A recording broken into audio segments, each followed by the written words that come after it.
The plight of the host communities has been that of lamentation, because the communities that produce the golden egg are not seen to be effectively participating in the dividends of the egg. Otuogidi, which is situated at Oloibiri first oil well, was before now having a very functional airstrip owned by Shell, where dignitaries, equipment, oil personnel, oil workers, and personnel were airlifted from abroad to Oloibiri from 1958. And the airstrip, as we are aware, was on the ground, a very big farmland stretching over 25 hectares of land, where the people's major occupation is farming. So the area has been concretized and used for the strip. Now that Shell is leaving the place and has left the place, it has remained desolate, it has remained abandoned. The farmers in the area cannot do anything with that piece of land. For one thing, Bayelsa State has no very good airport. And so if that airstrip is converted as an Air Force base, it will serve the purpose of providing security in the area, even in pipeline surveillance. The Navy can still use it, the Army can use it, the Air Force people can use it to ensure that the security of the area is guaranteed, even in the Gulf of Guinea. Because from Oloibiri to the Atlantic Ocean, just about 30 minutes drive by a speed-moving boat.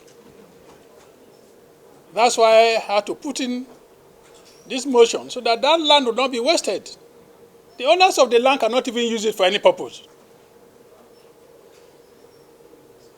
And so I feel that the best way to use that land is to make sure we use it as an airstrip by the Navy, by the Air Force. The place has been left worse than when Shell came in before, since the people cannot even farm.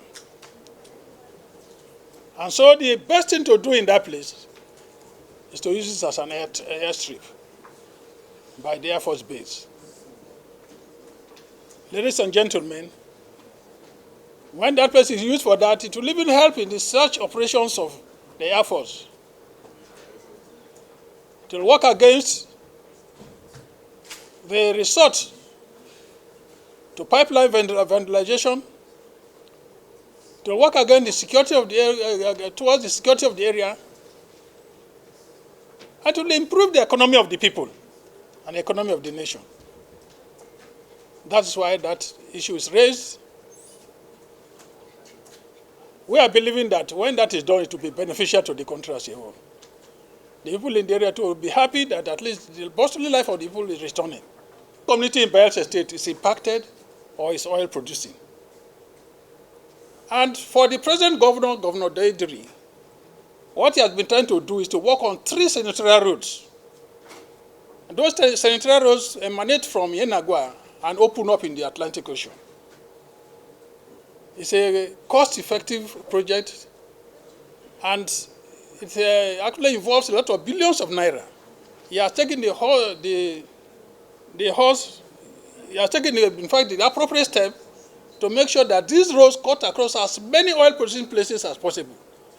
And when we open these roads to the Atlantic Ocean, it gives us the opportunity to tap from the blue economy of the ocean, the blue economy of the area, and it will now reflect on the economy of the country. So he is actually using that money, as far as I know. I was the chief of staff before I came to the Senate. So as far as I know, he's doing his best towards that direction. And when that is done, we know that it's going to be very beneficial to the state. The state is going to be one of the most buoyant states in the country. So while I cannot speak for other states, the one that I know in Bayelsa State, His Excellency is putting his best in this direction. But to produce 1 kilometer of road in Bayelsa State is enough to produce 10 kilometers of road in the other parts of the country. Because Bayelsa State, as it is defined, is more deltaic than Delta State and more riverine than River State. And because of the swampy nature and the wisdom of God, God placed so much wealth, money, petrol dollar under the soil. But we are seeing that what we are receiving is not adequate even enough to develop the area. So we need the federal government attention and the oil producing communities, companies that operate in the area.